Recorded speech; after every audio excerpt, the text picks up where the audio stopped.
Emiliano Zapata Salazar nació en Anenecuilco, Morelos, el 8 de agosto de 1879. Conocido como Emiliano Zapata, fue uno de los líderes militares y campesinos más importantes de la Revolución Mexicana y un símbolo de la resistencia campesina en México.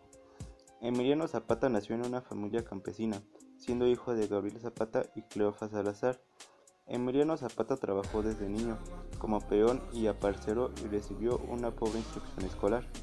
Quedó huérfano hacia los 13 años, y tanto él como su hermano mayor, Eufemio, heredaron un poco de tierra y unas cuantas cabezas de ganado, legado con el que debían mantenerse y mantener a sus dos hermanas, María de Jesús y María de la Luz. Cuando tenía alrededor de 17 años, tuvo su primer enfrentamiento con las autoridades, lo que le obligó a abandonar el estado de Morelos y a vivir durante algunos meses escondido en el rancho de unos amigos de su familia.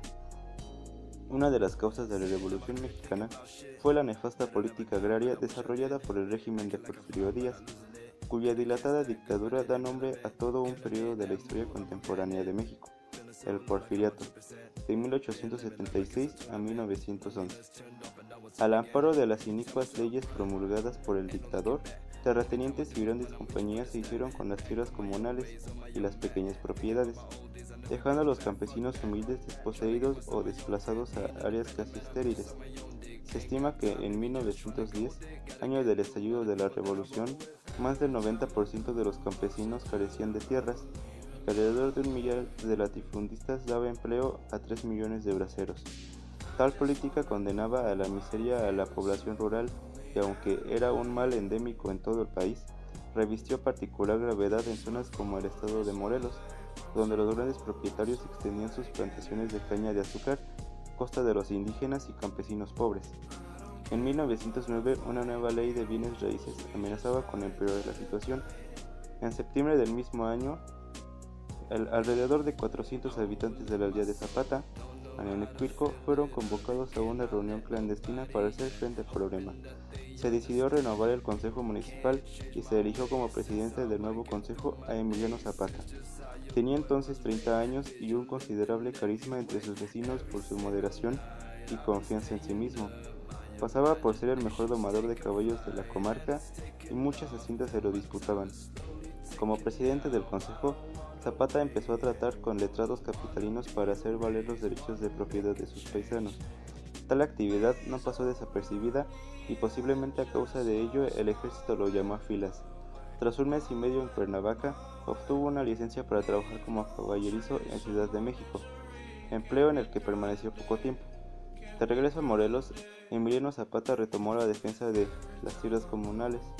En Anenecuilco se había iniciado un litigio con la hacienda del hospital y los campesinos no podían sembrar en las tierras disputadas hasta que los tribunales resolvieran. Emiliano Zapata tomó su primera decisión drástica. Al frente de un pequeño grupo armado, ocupó las tierras del hospital y las distribuyó entre los campesinos.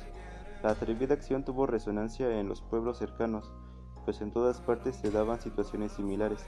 Zapata fue designado jefe de la Junta de Villa de Ayala, localidad que era la cabeza del distrito que pertenecía a su pueblo natal. Emiliano Zapata Salazar fue un revolucionario mexicano que en 1906 encabezó la rebelión contra los hacendados azucareros. En 1909 organizó la Junta de Defensa para repartir la tierra entre los campesinos. Se unió a la lucha convocada por Madero, pero cuando éste llegó a la presidencia de la República no lo reconoció por considerar que dejó de lado las reformas agrarias y reprimió la Revolución Popular. Al ser derrotado por las fuerzas constitucionalistas, Zapata se trasladó a Tlaxtizapán, donde estableció su cuartel general. Allí implantó la reforma agraria, creó servicios públicos y una red de escuelas. Emiliano Zapata fue un destacado líder campesino durante la Revolución Mexicana. Es recordado hasta nuestros días por haber dedicado su vida a la lucha contra las injusticias que sufría el pueblo, en manos de Porfirio Díaz y sus allegados. No obstante, mientras sus progenitores aún estaban vivos, Emiliano vivió un hecho que marcó su destino. El dueño de la hacienda vecina de Coahuixtla se había apoderado de forma violenta de una parte de las tierras de Anenecuilco. Algunos campesinos ofrecieron resistencia, pero la fuerza con la que se enfrentaron era superior, por lo que tuvieron que huir. Según contó el historiador Jesús Sotelo Inclán, después de esto Emiliano vio llorar a su padre por el despojo de sus tierras. El futuro caudillo del sur quedó consternado luego de que su progenitor declarara que no peleaban contra los abusivos, porque eran poderosos. En ese momento, Emiliano prometió que cuando fuera grande, él mismo haría que lo que era suyo fuera devuelto. A pesar de aquel trago amargo y de acuerdo con Adalberto Santana, doctor en estudios latinoamericanos, la familia de Emiliano era medianamente acaudalada, por lo que no sufrió privaciones ni tuvo carencias. De hecho, disfrutaba de actividades como corridas de toros, peleas de gallos, jaripeo y constantes amoríos. A la par,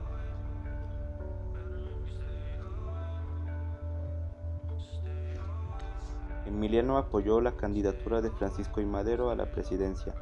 A pesar de esto, cuando Madero llegó al poder, este no cumplió las demandas prometidas.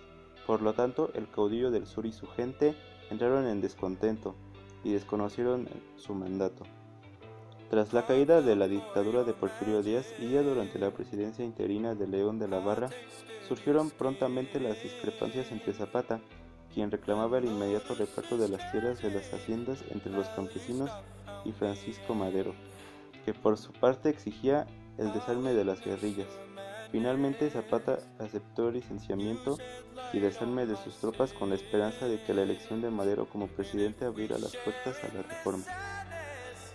En noviembre de 1911, Francisco I. Madero resultó elegido y accedió a la presidencia. Zapata esperaba que el nuevo gobierno asumiría sus compromisos en materia agraria, pero Madero, sometido a la presión del ejército y de los sectores reaccionarios, hubo que exigir de nuevo la entrega de armas. Ante el fracaso de nuevas conversaciones, Zapata elaboró en noviembre del mismo año el Plan de Ayala, en el que declaraba a Madero incapaz de cumplir los objetivos de la revolución, particularmente la reforma agraria, y anunciaba la expropiación de un tercio de las tierras de los terratenientes a cambio de una compensación, si se aceptaba, y por la fuerza en caso contrario. Ante la imposibilidad de acabar con el movimiento y la amenaza que Zapata suponía para el gobierno federal, en la medida en que radicales de otros estados podían seguir su ejemplo, Carranza y González urdieron un plan para asesinar a Zapata, haciéndole creer pasarse de su bando y que les entregaría municiones y suministros. El coronel Jesús Guajardo, que dirigía las operaciones gubernamentales contra él, logró atraer a Zapata a un encuentro secreto en la hacienda de Chinameca, en Morelos.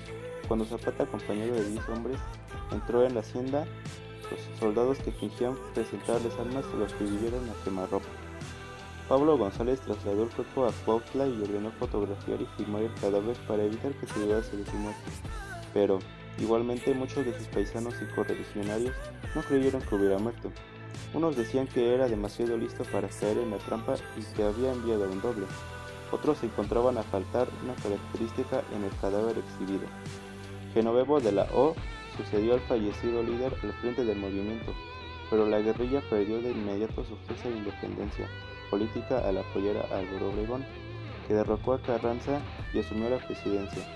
Aunque varios de los principios del movimiento zapatista fueron formalmente recogidos en las primeras legislaciones revolucionarias mexicanas, empezando por la Constitución de 1917, ni Venustiano Carranza ni sus sucesores, que ejercerían la presidencia a la sombra del influyente Plutarco Elías Calles, lo llevarían a sus últimas consecuencias.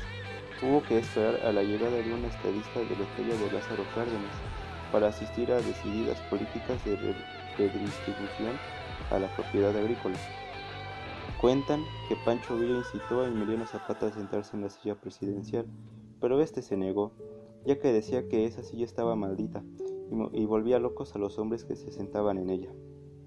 Y esta fue la historia de Emiliano Zapata, el caudillo del sur.